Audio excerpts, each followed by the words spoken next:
Hi, everyone. Thank you for joining me today. I'm Deepanshu. I'm a graduate student at the University of Toronto, and I'm going to be talking about a new lower bound in algebraic complexity. This is joint work with Shubhangi Saraf. All right, so before I begin, I'll provide a brief outline for the talk. So we'll start off with some basic background on algebraic complexity, enough to be able to state the main results of our work. Then I'll spend most of my time contextualizing the results and talking about how it fits into the literature at large. Then towards the end, we'll talk a little bit about the proof techniques and then end with some open questions. Okay, so what is algebraic complexity? Well, algebraic complexity is the subfield that's concerned with complexity of computing polynomials. So the main protagonists. So consider an n-varied polynomial p over some fixed field f. The question that we want to ask is, what is the number of arithmetic operations required to compute p? Right, and the main models of computation here are going to be algebraic circuits, which are divected acyclic graphs. So something that looks like this, where each internal node is labeled using a plus or a timescale. And all of the leaves are labeled using either variables or field constants. And the circuit is set to compute polynomial in the obvious bottom-up way at the root. Now, given the circuit, there are two parameters that we're going to be interested in. So first is the size, which is simply defined to be the number of nodes in the circuit. And the second is its product depth, which is simply the maximum number of timescales that you encounter along any root to leaf path. In this example, that's 2. Then we define VP to be the class of all polynomials that have polynomial-sized circuits. Also want to say that in this example, I'll call this a sigma pi circuit, as we have a plus gate followed by a layer of times gates and then plus gates and then times gates. Next, we have algebraic formulas, which are special kinds of circuits where the underlying DAG is a tree, so something that looks like this. This example, the product depth is 1. Now, an important fact to know is that any circuit of whatever size and product depth delta can be transformed into a formula of the same product depth and this size blow up. So in particular, when delta is small, so imagine if delta is a constant, then we see that formulas and circuits are essentially equivalent in power. Now, given these models of computation, we have these two grand challenges in algebraic complexity that are to establish super polynomial lower bounds on circuit or formula size for an explicit polynomial. The former of which is also known as the VP versus VNP problem, which in fact we know to be a precondition to solve the Boolean P versus NP problem in some concrete sense. All right, but these challenges are hard. So what people do is they study a restricted class of circuits and try to establish strong lower bounds against these restrictions. So one popular such restriction is that of constant product depth, which is something that I alluded to earlier. And another kind of restriction is that of set multilinearity.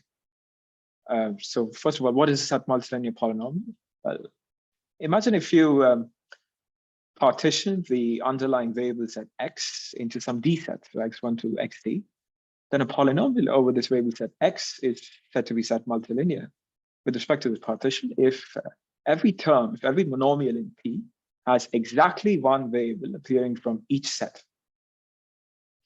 I did notice that if this were to happen, then the degree of the polynomial will be d. Right, so given this definition, we can analogously define the set multilinear models of computation. So a set multilinear circuit or formula is one where every internal node computes a set multilinear polynomial itself. Right, and this is the main example of a set multilinear polynomial, so that of iterated matrix multiplication. So imagine you have d many matrices.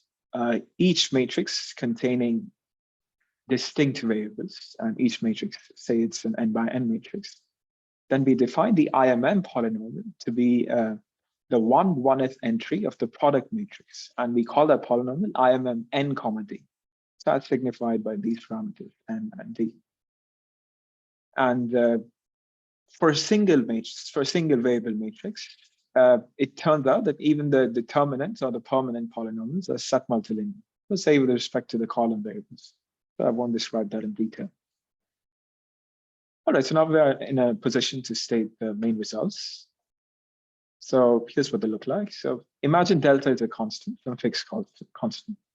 We show that there's an explicit polynomial Pn, so defined over n squared variables having degree n, that is set multilinear with respect to this partition x1 through xt, where each of these sets have size n, so the equal sizes, and such that any set multilinear formula of product depth delta computing P must have size that's at least this expression. And then similarly, if the depth is unbounded, then we establish a lower bound that's n to the omega log n. So the rest of the talk, I'm going to describe why this precise quantitative expression is interesting, establish the context basically. All right, so here's the starting point. The starting point is going to be a breakthrough, a recent breakthrough. But let me describe some background first. So while constant depth circuit size lower bounds were known in the Boolean world since many decades now, they've remained elusive in the algebraic world. So obviously they're a necessary precursor to the aforementioned grand challenges, but only recently, only last year, they were established by Limay, Srinivasan and Tavinas in a two-step process that I'll now soon describe. And in fact, they established these lower bounds for the IMM polynomial itself. So before I describe the LST, I give you an overview of how LST works. Let me say a word about IMM algorithms or IMM upper bound. Right, so it turns out it has a simple divide and conquer based set multilinear formula of size n to the order log d. So first of all, n to the order d is just trivial. So it turns out it has an n to the order log d formula upper bound. And for any small delta, so imagine delta is a constant, it also has a set multilinear formula of product depth delta and size that's this expression, n to the order delta times d to the 1 over delta. Now, even without the set multilinearity constraints, no significantly better upper bound is known. And so it seems reasonable to conjecture that these simple upper bounds are tight up to the constant in the big O. Okay, so here's how LST works.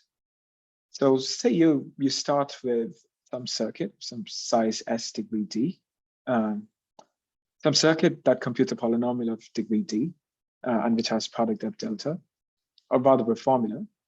The first step is to convert it into a formula that has this size, so this blow up in size, and a mild blow up in the product depth, with only a constant factor. But the key property is that this new formula is going to be set multilinear. Right? And then once you have a set multilinear formula, they establish a lower bound for any product depth delta set multilinear formula computing the IMM. Right? And this is the kind of lower bound that they get. Now, an underlying assumption in this lower bound is that the degree is small. Right? And the small degree condition is necessary for the first step to work. So basically to ensure that this size blow up is it's still, the size of the new circuit still remains polynomial. All right, and turns out this set multilinearization process of general formulas with a similar size blow-up was already known in literature. So it's due to Ross. But the problem was that did not preserve the depth. So the key new contribution of LST was to prove this depth preserving version of it. All right, so now let me describe what the set multilinearization result says. Right, so it says the following. So say you start with a size s, degree d general formula. The result says that it can be converted to a set multilinear formula with this size blow up. Right, so in other words, a set multilinear polynomial P of degree that's small, so it has to be smaller than log n by log n. It has a formula of it has a polynomial size formula if and only if P has a set multilinear formula of size poly n. Right, and stated in the contrapositive, this shows that having super polynomial set multilinear formula lower bounds for such a low degree would imply general formula lower bounds, right? And therefore, thereby resolving one of the grand challenges. Okay, so far we've talked about the low degree regime. So one question to ask is, what about the large degree regime? And right, so it's clear from the two results that I mentioned, so from RAS and LST, that studying set multilinear formula complexity when the degree is small can be deeply consequential to algebraic complexity. But turns out even the large degree regime can be equally consequential. And to this end, LST, in a follow-up work, they showed the first super polynomial lower bound against unbounded depth set multilinear formulas, computing IMM n comma n. So that is when the degree is n. Right, so now let me try and describe how this is so. So why is the large degree regime also consequential? And it's all down to this property of IMM, which is the so-called self-reducibility property. Right, and it turns out that it is possible to construct formulas for IMM n comma n while recursively using formulas for IMM n comma d, where d is smaller than n. Right, and say if the original formula for IMM was set multilinear, so is the new one. So more precisely, if we had formulas of size n to the little o of log d for IMM n comma d, those would imply formulas of size n to the little of log n for IMM n comma n. Right. So in other words, an optimal lower bound of n to the omega log n for IMM n comma n, that would imply super polynomial lower bounds for IMM n comma d, where d is small. Right, and therefore, combined with RAS, this implies super polynomial lower bounds for general formulas. So again, thereby resolving one of the grand challenges. So just to drive the point home, proving the optimal n to the omega log n set multilinear formula sized lower bound for the large degree case for IMM, so for IMM n comma n, if that would have dramatic consequences. Right, so let's talk about what progress has been made along these lines, so trying to solve this problem. Right, so in the follow-up that I referred to, LST, they're able to establish a weaker bound of this form. So where the base of the exponent is log n, then the exponent is omega log n. So the question is, do we just simply we need to improve the base from log n to n, right? But unfortunately, it seems that we are far from achieving it. And in fact, we don't even have the optimal lower bounds for constant product terms. So even for delta equals 2, where we expect to have this lower bound, we don't have it for IMM n comma n.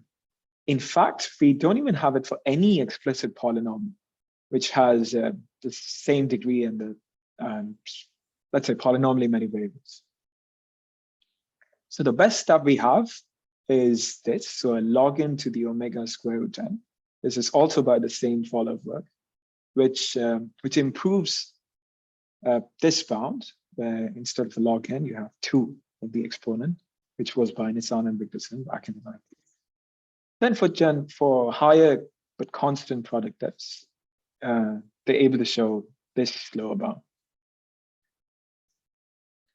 Okay, so the question that we try and address in our work is, can we at least improve this base to n for some polynomial? Right, so indeed, we're able to show that. So now let's restate our results with this context in mind. So again, to delta is a constant, we're able to show that there's some polynomial over n squared variables in degree n, which is set multilinear with respect to this partition, such that any set multilinear formula of constant number of product depth delta computing P must have size that's at least n to the omega n to the 1 over delta. Right? So we've managed to improve the base from log n to n. And similarly, we have a result in the unbounded depth setting, where instead of log n to the log n, we have n to the omega log n. All right, right. So as I mentioned, we're able to rectify the situation somewhat. Albeit, I should say that this explicit polynomial, it's not IMM n comma n in our result. What it is, I'll state in a moment. And then as an aside, I also want to mention that this supplementary result that we have, the second one, it is in some sense subsumed by a previous result, which was due to Vaz, which established multilinear formula lower bound with the same quantitative expression. Okay, so next I want to talk about what the relationship is of our results to the so-called depth reduction results, which are also crucial in algebraic complexity. So in this area, the question that we want to ask is this. So given a general circuit, if you want to squash the circuit down to some constant depth, say some constant product depth, 4 or 5 or whatever, what is the worst blow up that you must have in your slide? Right. So in order to try and answer that question, Tavenas, building on some prior works, he's able to show that any circuit of polynomial size for an n-varied degree D polynomial can be transformed into a circuit, into a formula of product depth delta, which has this blow up in size. Right. So again, imagine if delta is a constant, then I said circuit, but circuits and formulas, as we know, are the same for constant product depths. So, but this is the blow up that we get. Right. And turns out this process it preserves syntactic restrictions. Right. So in particular, it implies that if the original circuit that we began with was set multilinear, then the final formula that we obtain via this depth reduction process is also set multilinear. Right. So this is the statement that the depth reduction results implies. Now, why is this interesting?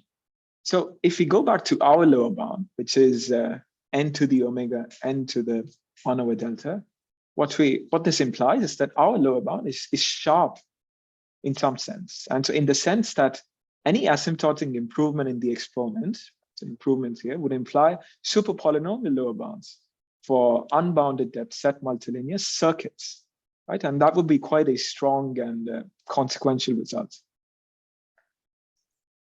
So yeah, there's that. And then on the other hand, we could also try and think about improved depth reduction for set multilinear circuits. So as I mentioned, for general circuits, we're able to squash a general polynomial size circuit into a product of delta 1 with this size blow up. And but can we do better if the circuit is set multilinear? That's something else to think about. All right, so now finally I can talk a little bit about what the explicit polynomial is. It's a popular polynomial that's known to be in the class VNP, so the algebraic analog of NP. And it comes from the so-called Nissan design-based family of polynomials. Right? And I want to remark that for several algebraic lower bounds in the past, they were first established for a polynomial in VNP, so for some polynomial in this family. And then with additional effort, they were finally shown for IMM. Right? And I'll just briefly give 2 examples. So one for the top Fanon of this depth 4 circuit, and the other for the size of a homogeneous depth 4 formula.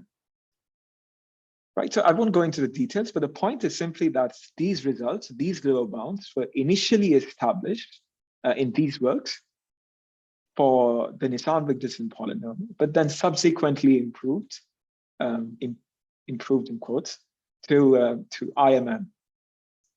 Right? And similarly, even our motivation was also to show optimal set multilinear formula lower bounds for IMM n comma n. But at present, we're unable to show it for IMM, but we still are able to show them for the Nissan-Wigderson family of polynomials. All right, so let's talk about some proof techniques. So here's how a typical algebraic circuit lower bound looks like. The first step is to come up with some measure over the set of all polynomials, some real valued measure. We show that our hard polynomial, its measure is large. And we show that the measure is small for all circuits belonging to the class against which we want to establish the lower bounds. So say we want to establish them from product of 2. So we show that mu of f is small for any formula that belongs to this class. Right, and this measure is going to be, it's an example of a so-called partial derivative measure, which was introduced by Nissan and Wigderson to show the bounds that I mentioned previously. Even LST, they use a particular variant of this measure, and ours is in turn inspired from theirs. All right, so here's how the measure looks like. So given the partition that we have, we label each set of variables as either positive or negative. We do this uniformly at random. Right, once we've labeled them as positive and negative, let's say P and N are the index sets, and I'm going to assume that they're of equal sizes. This is a reasonably high probability event. And given P and N, we define the script MP, script MNP, to be the set of all set-multilinear polynomials, monomials, over P or N. So we consider the set of all positive variable monomials that you can come up with.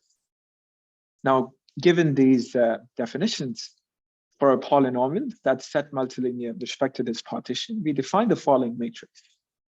Right, so this matrix is going to be, the columns are going to be indexed by the script MP, so by a monomial belonging to this class. And similarly, the rows are going to be indexed by monomials belonging to Mn.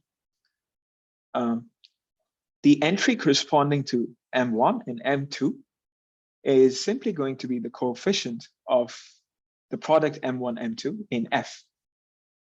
Right, and then the measure of S is simply defined to be the rank of this matrix.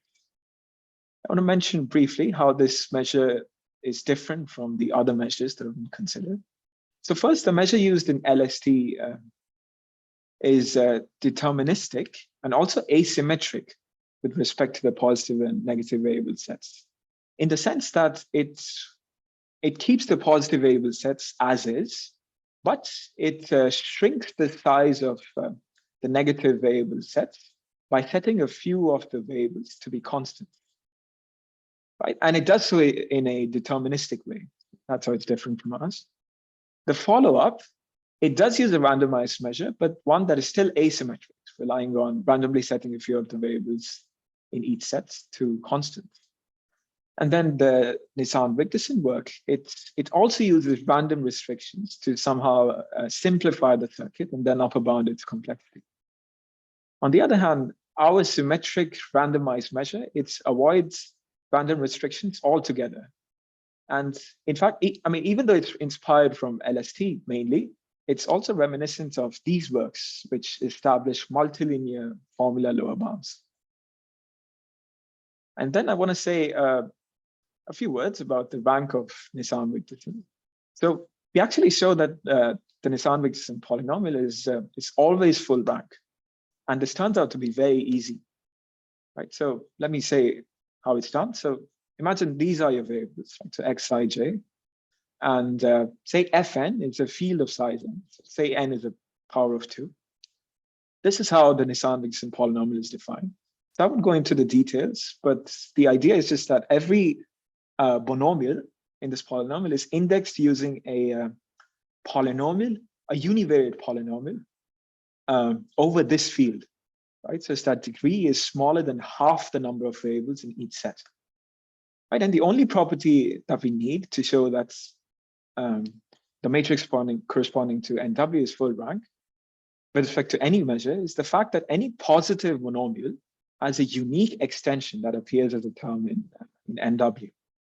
Right, and this follows from a simple interpolation argument on F, right? So you can imagine every term is indexed by a univariate polynomial f, right, which has degree at most n/2. So as soon as you fix the behavior of f over some n/2 points, right, the positive monomial, the behavior f becomes fixed, right? So for all inputs from the field f, that's how we're able to show that NW is almost full rank.